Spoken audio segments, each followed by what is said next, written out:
안녕하세요. 여러분 반갑습니다. 이제 설교를 시작해야 될 것 같습니다. 우리를 향하신 하나님의 뜻이 있습니다. 하나밖에 없습니다. 우리가 행복하게 잘 사는 것입니다. 항상 기뻐하라, 쉬지 말고 기도하라, 범사에 감사하라. 이는 그리스도 예수 안에서 너희를 향하신 하나님의 뜻이니라. 하나님의 뜻, 하나님의 소원이라고 표현할 수 있는데 하나밖에 없습니다. 너희들이 기쁘게 살면 좋겠다. 너희들이 늘 행복해서 감사하며 살 수 있으면 좋겠다. 이게 우리를 향하신 유일한 하나님의 뜻입니다. 우리의 소원도 행복하게 늘 기쁘게 감사하면서 사는 것이죠. 그러려고 공부도 하고, 그러려고 돈도 벌고, 그러려고 먼 땅까지 이민도 가고, 그런 것 아니겠습니까? 근데 뜻밖의 잘 행복하게 잘 산다는 게 그렇게 쉽지가 않습니다. 지나가는 백사람한테 물어봤습니다. 요즘 어떻게 사십니까? 하고 물었습니다. 뭐라고 대답하는 사람이 제일 많았을까요? 1등, 그럭저럭 삽니다. 2등, 마지못해 삽니다. 3등, 뭘까요? 죽지 못해 삽니다. 일 겁니다. 제가 여러분에게 한번 여쭤볼 테니까 있는 곳에서 한번 대답해 보세요. 속으로 대답하셔도 괜찮아요. 근데 한번 정직하게 대답해 보세요. 요즘 어떻게 사십니까? 이게 단순한 질문인데 이렇게 답을 모르는 건 아닌데 그 답이 내 답이라고 양심적으로 대답하기는 참 어렵습니다. 여러분들은 한번 잘 살아보려고 정말 본토 친척 아비집을 떠나서 낯설고 물서른 땅까지 가서 열심히 사시는 분들 아닙니까? 저는 그게 건강한 정신이라고 생각합니다. 용기도 있고요. 그런데 문제는 그래서 여러분 과연 지금 얼마나 행복하세요? 정말 여러분 잘 살고 계셔요? 행복하세요? 그냥 그럭저럭 사는 거 아닐까요? 어디서 살아도. 왜 이렇게 잘 살려고 애를 쓰는데 이렇게 잘 산다고 말하기가 어려울까 하는 생각을 해본 적이 있습니다. 제가 중요한 이유를 찾아냈어요. 그것은 뭔가 하면 우리가 잘 산다는 것에 대한 개념 정의가 잘못되어 있구나 하는 것이에요. 무엇이 잘 사는 것인지를 정확히 이해해야 잘 살든지 못 살든지 하는 가능성이 열리는 겁니다. 잘 산다는 것에 대한 그 좌표를 잘못 집어넣으면 아무 노력을 하든 안 하든 그 잘 산다는 것에 이룰 수 없지 않겠습니까? 제 큰아들이 초등학교 1학년 때인가 이제 친구 집을 다녀와서 호들갑을 떨었어요. 아빠, 우리 친구 집에 갔다 왔는데요. 되게 잘 살아요. 하고 되자에다 힘을 많이 줬어요. 왜 그러냐 그랬더니 자가용이 2대야. 그때 한국에는 자가용이 하나 있어도 이제 부자 소리 들을 때였는데 집에 차가 2대 있는 집을 처음 봤죠. 집에 풀장도 있어. 텔레비전 카메라로 도둑도 경비해. 어마어마한 부잣집을 다녀온 것 같아요. 근데 제가 그날 매우 중요한 거를 깨달았어요. 우리 아들이 매우 중요한 말을 잘못 이해하고 잘못 사용하고 있구나 하는 것이었어요. 이렇게 자가용이 2대 집에 풀장 있는 집을 보고 와서 우리 아들은 이렇게 얘기했어야 해요. 친구 집에 갔다 왔는데 되게 부자예요 라고 얘기했어야 옳아요. 근데 우리 아들은 부자라는 단어를 쓰지 않고 잘 살아요 라는 표현을 했어요. 우리가 보통 그렇게 얘기하거든요. 돈 많으면 잘 사는 사람, 돈 없으면 못 사는 사람이라고 그래요. 여러분, 돈 많은 사람은 부자고요. 돈 없는 사람은 가난한 사람이에요. 그런데 우리는 모든 기준이 돈에 있기 때문에 돈만 많으면 잘 사는 것이고 돈이 없으면 못 산다라고 단정 짓고 있어요. 그래서 행복하게 잘 살기 위해서 우리는 돈에 생명을 걸죠. 돈이 나쁠 거야 뭐가 있겠습니까? 돈 있으면 좋고 가난한 것보다는 부자가 좋은데 돈이 뜻밖의 우리를 잘 살게까지는 못한답니다. 그리고 여러분 돈 없이 가난한 게 뭐가 좋겠어요만은 그 가난하다고 다 못 사는 건 아니랍니다. 제가 이따가도 조금 언급하겠는지 모르겠으나 저는 1951년생이거든요. 전쟁 중에 태어났어요. 전 세계에서 제일 가난한 나라에 난민으로 태어났죠. 이북에서 피난 내려온 난민으로 태어났습니다. 정말 가난했죠. 정말 가난했는데 제가 참 감사한 건 제가 꽤 가난하게 살았음에도 불구하고 저는 어렸을 때의 추억이 그렇게 나쁘지 않아요. 불행했다는 기억이 크게 없어요. 그래서 뭐 가난을 구태여 바랄 필요는 없는데 가난을 그렇게 썩 무서워하지는 않아요.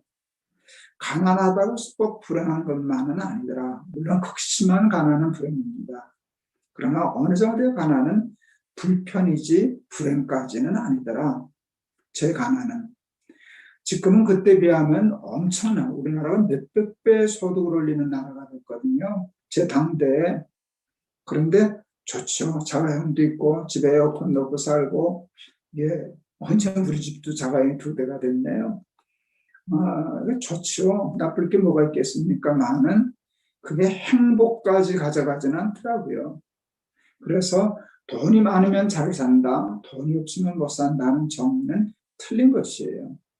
그런데 그것을 잘 사는 것으로 착각하니까 가난한 건데 못 사는 거로 생각해서 불행하고, 정말 돈이 많아서 우리가 잘 사는 줄 알았는데 뜻밖의 그게 나를 행복하게 못하니까 어떻게 사십니까? 그러면 그냥 그럭저럭 살죠. 이렇게 대답할 수밖에 없는 것이 아닌가 하는 생각을 하게 되었습니다. 제가 신학교 다닐 때 굉장히 이제 몇 가지 중요한 책들, 제 인생에 큰 영향을 끼친 책들을 제법 열심히 읽어드렸었어요.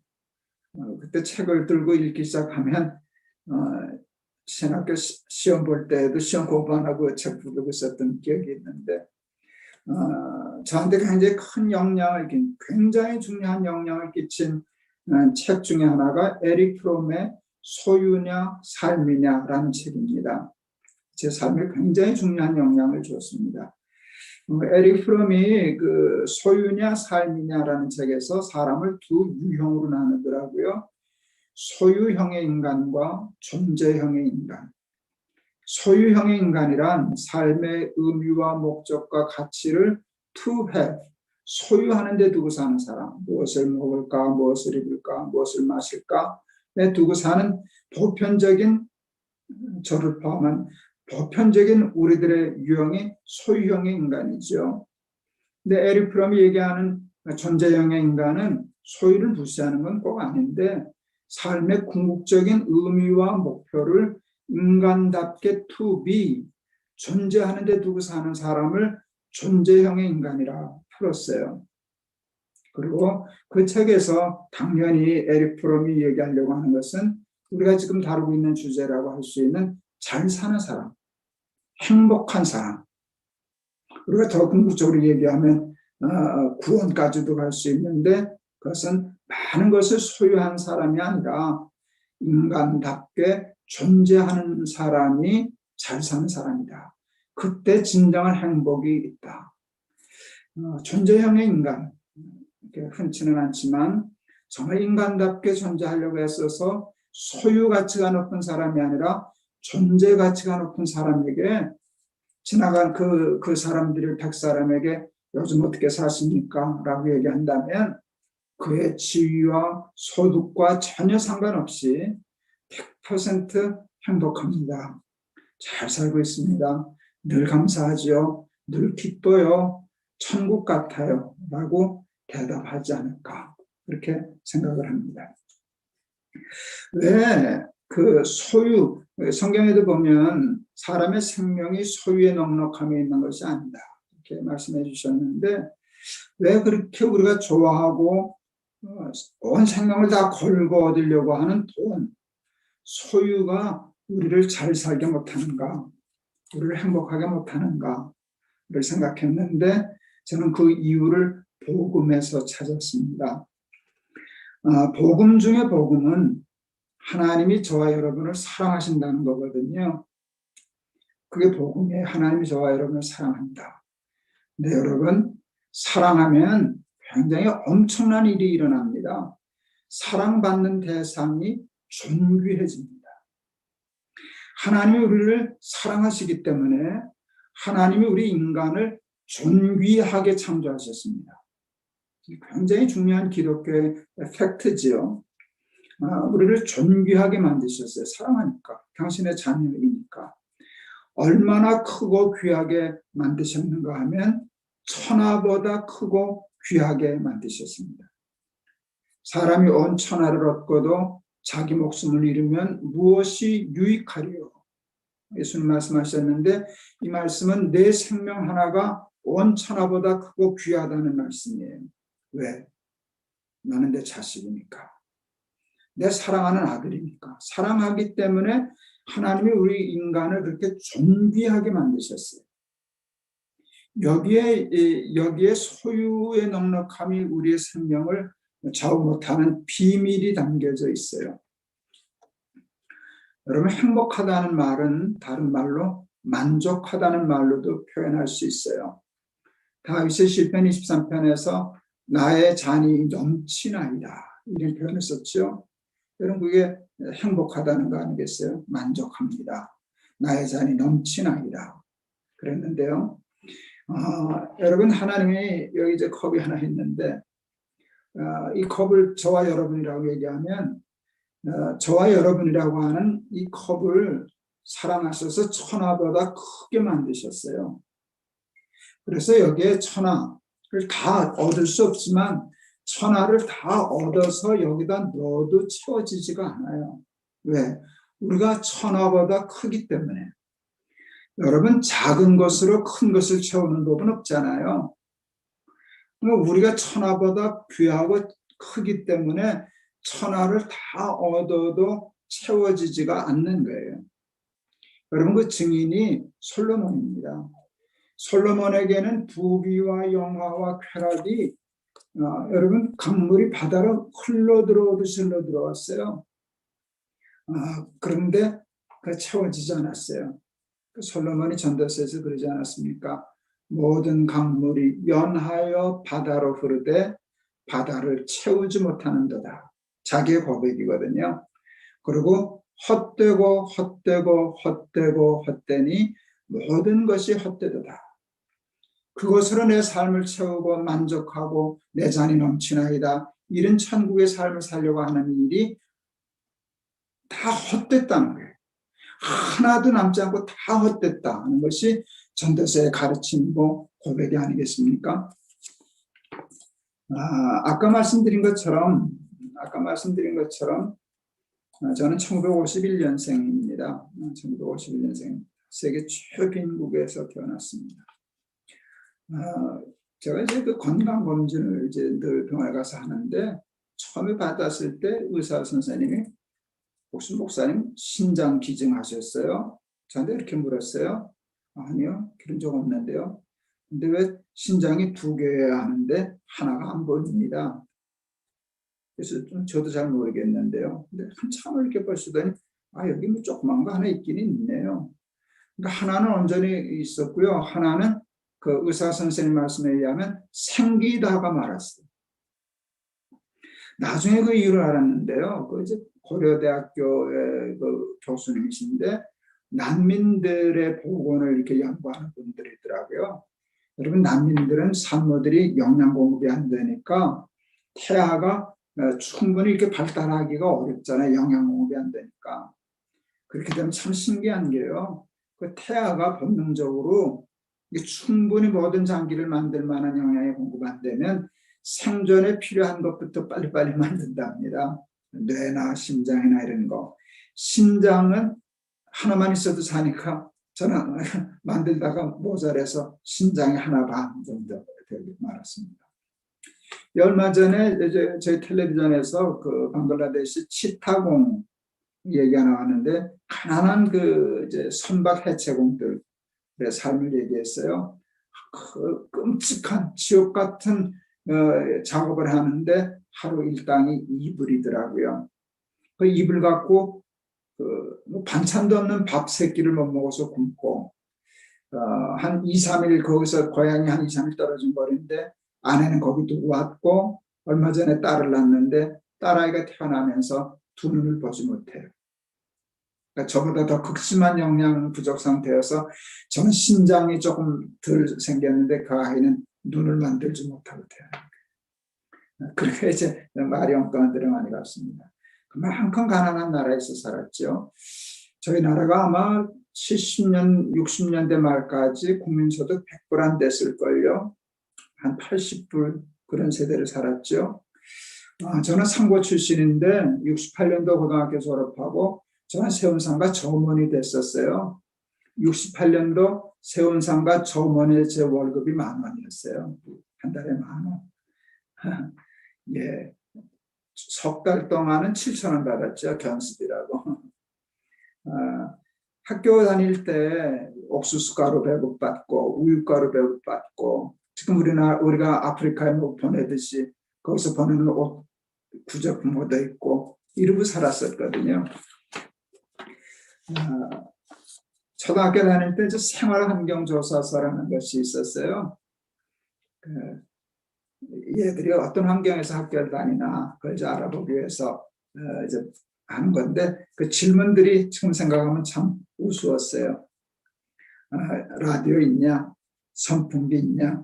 텔레비전 있냐? 냉장고 있냐? 피아노 있냐? 뭐 이런 설문들이 있었어요. 여러분 그때 뭐 있었으면 부자였을까요? 뭐 있으면 저 집 부자인가 봐. 그 소리 들었을까요? 그중에 뭐라도 하나 있으면 부자였어요. 아무것도 없는 집이 많았고요. 저희 집엔 라디오 한 대가 있더라고요. 외삼촌 한 분이 그런 세운상가에서 그 장사를 했기 때문에 집에 라디오 한 대 주셔서 있었어요. 여러분 그때는 선풍기 하나 있으면 저 집 부자인가 봐. 냉장고 있으면 엄청 부자인가 봐. 그랬던 때였거든요. 여러분 요즘은 뭐가 있으면 부자일까요? 여러분 지금 한국도 그 시대를 넘어섰어요. 자가용 있으면 부자지 그 소리를 못해요. 그 차가 무슨 차인가까지 알아봐야지 웬만하면 차는 타고 다니는 나라가 우리나라도 됐거든요. 저 같은 경우에 세계 최빈국에서 태어나서 먹지 못해서 태아가 심장을 다 만들지 못하고 태어날 만한 그런 열악한 삶에서 출생해서 제가 70이 조금 넘었는데 70년을 살아오는 동안에 국민소득이 3만 몇천 불 되고 자가용 타고 다니고 집에 냉장고 에어컨 그렇게 놓고 사는 그 한 세대 그것을 경험한 사람이 그렇게 흔치 않아요. 우리 한국 저 같은 세대가 아주 특별한 세대인데 좋은데 아까도 얘기했듯이 그게 그렇게 저를 행복하게 하지는 않더라고요. 그 이유를 제가 알았어요. 내가 그것보다 크고 귀하기 때문에 그냥 좋은 것이지 부자로 사는 게 좋은 것이지 거기에 내 생명, 내 구원, 내 행복, 잘 사는 것이 달려있는 것은 아니다. 그 말을 저는 동의해요. 동의할 수밖에 없어요. 겪어봤으니까. 그 소득 100불도 안 되는 데서 태어나서 3만 불 시대를 저는 다 살아봤습니다. 야, 좋은데 우리가 생각하는 것처럼 거기에 우리의 행복과 구원과 잘 삶이 있는 것은 아니다. 그래서 저는 에릭 프롬의 소유냐 삶이냐의 그 주장에 100% 동의하고 누가 뭐라 그렇게 하면 제가 증인입니다. 저 같은 한국 사람, 제 세대의 사람들이 다 증인입니다. 이렇게 나설 수 있습니다. 행복은 잘 사는 건 소유 가치가 높을 때 이루어지는 것이 아니라 존재 가치가 높을 때 이루어지는 것입니다. 그런데 여러분, 예수를 믿으면 소유 가치가 높아질까요? 존재 가치가 높아질까요? 예수 믿는 사람이 부자일까요? 안 믿는 사람이 부자일까요? 답은 사람 나름입니다. 좀 섭섭하시고 의의를 제기하실런지도 모르지만 아니요, 제가 맞습니다. 예수 믿는 것과 부자 가난한 것은 줄긋기가 안 됩니다. 예수 믿는 사람 중에 부자 있습니다. 예수 잘 믿는데 가난한 사람도 있습니다. 가난함은 예수를 잘 못 믿어서 나타난 현상이 절대로 아닙니다. 예수 안 믿는 사람 중에도 부자 꽤 많습니다. 가난한 사람 당연히 있지요. 그러므로 부자와 가난한 사람을 구분할 때 예수를 믿느냐 안 믿느냐 하는 것으로 이렇게 정리가 안 됩니다. 그러니까 사람 나름입니다라고 얘기하는 게 저는 정직한 거라고 얘기할 수 있습니다. 예수 믿으면 부자 된다. 뭐 될 수도 있지만 엄밀히 얘기하면 저는 사기라고 생각해요. 여러분, 예수 믿으면 부자 된다 이렇게 얘기하면 가난한 사람은 예수를 잘 못 믿어서 그런다라고 하는 엉뚱한 결론을 냈기 때문에 큰일 날 소리입니다. 또 하나 제가 여쭤볼 테니까 대답해 보세요. 예수 믿는 사람이 건강해요? 안 믿는 사람이 건강해요? 사람 나름이죠. 사람 나름입니다. 예수 믿는 사람 중에 건강한 사람이 있고 예수 잘 믿는 사람 중에 병약한 사람도 있고 심지어 장애를 가진 사람도 있고 예수 안 믿는 사람 중에 건강한 사람이 있고 또 그렇지 않은 사람이 있고 이것도 역시 줄긋게 되지 않습니다.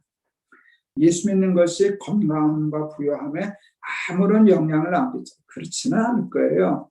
그러나 단정적으로 예수 믿으면 부자 되고 예수 믿으면 무슨 병에 걸렸든지 다 낫고 암에 안 걸리고 그런 건 없습니다. 그런데 예수 안 믿어도 부자 될 수 있고 예수 안 믿어도 건강할 수 있고 예수 안 믿어도 세상적으로 성공할 수 있고 예수 안 믿어도 세상적으로 형통할 수 있지만 예수를 안 믿고 잘 살 수는 없습니다. 그러므로 예수는 부자 되기 위하여 세상적으로 성공하기 위하여 믿는 게 아니라 정말로 잘 살기 위하여 믿는 겁니다. 그 잘 산다는 말을 우리는 구원이라고 이렇게 말할 수 있습니다. 예수는 구원 얻기 위해서 믿는 거예요. 하나님 나라에 들어가고 하나님 나라의 삶을 살기 위해서 믿는 거예요. 그게 잘 사는 거예요. 그런데 예수를 안 믿고 부자는 될 수 있어도 예수를 안 믿고 잘 살 수는 없어요. 왜 그런가? 여러분, 잘 사는 것은 소유 가치가 아니라 존재 가치에 있다 그랬잖아요. 존재 가치를 높여야 되잖아요. 근데 존재 가치는 언제 높아지는지 아세요? 모든 존재에는 존재하는 목적이 있어요. 목적 없이 존재하는 건 아무것도 없어요. 여러분, 근데 그 목적대로 존재할 때 가치가 발생하는 거예요. 그러면 여기 시계가 있는데, 제 시계가 있는데, 이 시계에는 존재하는 목적이 있어요. 무슨 목적이에요? 정확한 시간을 가르쳐주는. 또 뭐 이 시계는 게 스마트 시계인데, 여기 몇 가지 기능들이 있어요. 그 기능들이 목적이에요. 이거 고장 안 나서 지금 잘 작동이 돼요. 그러니까 목적대로 존재하니까 이 시계는 가치가 있어서 제가 늘 챙기고 그래요. 어느 날 고장 날 거예요. 모든 물건 고장 나니까. 그렇게 되면 모양은 멀쩡한데 목적을 상실한 거예요. 기능을 상실한 거예요. 목적대로 존재하지 않는 상태가 돼요. 여러분, 목적을 잃어버리는 순간 동시에 잃어버리는 것이 있어요. 가치예요. 쓸데가 없어요. 가치가 없어요. 그러므로 존재 가치는 여러분 목적대로 존재하는가에 달려있는. 그러므로 잘 살려면 내가 존재하는 이유, 존재하는 목적이 뭔가를 찾아야 하고 찾은 후에 내 삶을 거기다가 맞춰서 내 삶과 목적이 일치되게 하는 행위, 그것을 통해서만 존재 가치가 높아져요. 존재 목적을 찾아야 되는데 무슨 철학 강의 같은데요. 어렵지는 않아요, 여러분. 모든 존재 목적에 보편적인 원리가 있어요. 단 한 케이스, 한 분만 제외하고는, 하나님만 제외하고는 모든 존재의 목적은 존재로부터 말미암지 않는다.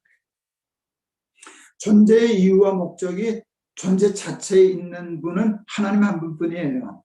그리고 우리가 자존자라고 부르죠. 제1원인 뭐 그런 표현을 쓰잖아요. 하나님만 존재 이유와 목적이 자기 스스로에게 있는 분이에요. 그 외에는 다 여러분 존재의 목적은 타자로부터 말미암습니다. 여러분 이 시계의 존재 목적은 시계가 만들었을까요? 시계를 만든 사람이 만들었을까요? 당연히 시계를 만든 사람이 만들었죠. 여러분 그러면 이 김동호의 존재 목적은 김동호 제가 만드는 걸까요? 저를 창조하신 하나님이 만드시는 걸까요? 여러분 제가 잘 산다는 것은 내 생각대로, 내 마음대로, 내 욕심대로, 내 뜻대로 사는 게 잘 사는 걸까요? 나를 향하신 하나님의 뜻과 이유와 목적대로 존재할 때 잘 사는 걸까요? 여러분 잘 사는 것은요, 나를 창조하신 창조주의 뜻과 내 삶을 일치해서 뜻이 하늘에서 이루어진 것 같이 내 삶에서 이루어질 때, 그때 나는 목적대로 존재할 때 여러분 존재 가치가 높아지고 그때 비로소 잘 사는 사람이 되어서 항상 기뻐하고 범사에 감사할 수 있는 그런 존재가 되는 겁니다. 여러분 하나님의 뜻, 그게 내 삶의 목적이잖아요. 하나님의 뜻, 그게 하나님의 말씀이거든요. 여러분 천국, 하나님의 나라는요, 이 하나님의 뜻과 말씀과 연결이 되어 있어요. 예수님이 주기도문을 가르쳐 주셨어요. 예수님이 주기도문을 가르쳐 주셨는데 큰 기도를 가르쳐 주셔요. 나라 임하옵시며라고 기도해라. 근사한 기도죠. 일용할 양식까지 가르치시면서 일용할 양식에서부터 하나님 나라까지가 그 주기도문에 다 들어있어요. 나라에 임하옵시며라고 기도해라. 그런데 예수님이 이해하신 하나님의 나라가 그 다음 구절에 표현되어 있어요. 뜻이 하늘에서 이루어진 것 같이 땅에서도 이루어지리라. 예수님은 하나님의 나라를 하나님의 뜻이 이루어지는 것, 그래서 존재 목적대로 존재하게 되는 것, 모든 피조물들이 그걸 하나님의 나라로 봤습니다. 또 성경에도 보면 하나님의 나라를 얘기할 때 물이 바다를 덮은 같이 여호와를 아는 지식이 온 땅에 충만할 때, 여러분 그럴 때 그게 하나님의 나라가 임한다라고 표현하는데, 여러분 그러므로 예수님이 겟세마네에서 해주신 기도를 우리는 늘 해야 돼요. 내 뜻대로 마옵시고 아버지의 원대로 되기를 원하나이다. 저는 77년도에 결혼을 했습니다. 77년도에 결혼했는데 그때 이제 연애 편지 쓸 때죠. 그 우표 붙여서 보내고 또 기다리면 한 며칠 만에 또 답장 오고 이럴 때인데 편지 쓰는 거 좋아하고 열심히 했어요. 근데 제가 글씨가 좋지 않았어요. 그래서 글씨를 다시 내가 혼자 필기하고 쓰는 데는 아무 불편이 없는데 내가 좋아하는 여자한테 편지 쓰려니까 글씨가 나쁜 것도 싫더라고요. 그래서 글씨를 다시 배웠습니다. 꼼꼼히 썼어요. 그래서 정자로 쓰고 정성껏 쓰고, 그래서 제가 지금도 필압이 높습니다. 글씨가 빠르지를 못하고 정성껏 쓰니까. 어느 날 제가 이렇게 편지를 쓰다가, 저는 시를 쓸 줄 모르는데 연애를 하니까 시가 쓰여지더라고요. 편지라는 시를 하나 써서 쓰여져서 그걸 제 아내에게 보냈더니 그 편지 보고 그게 효과가 있었는지 저한테 시집을 왔습니다. 제가 한번 읽어드리고 싶어요. 편지. 깨끗이 손을 씻고 자리에 앉아 한자 정성껏 편지를 쓴다. 사랑하는 사람에게 쓰는 편지, 진실이고파 아름답고파 썼다간 지우고 또 썼다간 지우고 마음같이 써진 편지 마무리하다. 그만 잘못 써진 글씨 하나 쭉쭉 두 줄 그어 지워버리고 계속 쓰면 될 것을 다시 손 씻고 와 처음부터 쓰는 편지, 당신께 쓰는 편지. 잘 썼죠? 진심이었어요. 제가 그때 가난한 신학생, 그때 목사가 자가용 타고 목회할 줄 꿈도 못 꿀 때 아내에게 약속해 줄 수 있는 것이 아무것도 없었어요.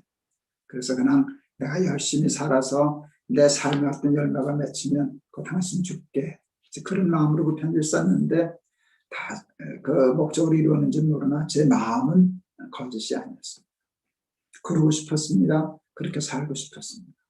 그러다가 내 삶이 아내에게 쓰는 편지이기도 해야 되지만 그리스도께 쓰는 편지여야겠다 하는 생각을 하게 되었어요. 그러니까 오늘 이 말씀, 오늘 본문 고린도 교회에 대한 너희는 그리스도의 편지라 하는 말씀이었죠. 근데 보니까 제가 쓰려고 했던 건 그리스도께 쓰는 편지였고요. 바울이 고린도 교회에 얘기한 건 그리스도의 편지더라고요. 둘 다 좋은 건데 그리스도의 편지가 더 좋지요. 그리스도께 쓰는 편지는 내가 그리스도께 쓰는 거예요. 내용이 내 삶이에요. 근데 그리스도의 편지는 내가 쓰는 편지가 아니라 그리스도 예수님이 쓰시는 편지예요. 누구에게인가? 그런데 그 편지의 내용이 저에게. 너 내정 욥을 위하여 보았느냐? 너 김동호 목사 아니? 하고 제 얘기를 편지 내용 쓴 거예요. 근데 내가 쓴 게 아니라 예수님이 내 얘기. 이게 훨씬 더 근사한 거지. 내가 그리스도께 쓰는 편지로서의 삶을 열심히 살다 보면 어느 날 드디어 마침내 나는 그리스도의 편지도 될 수 있겠구나.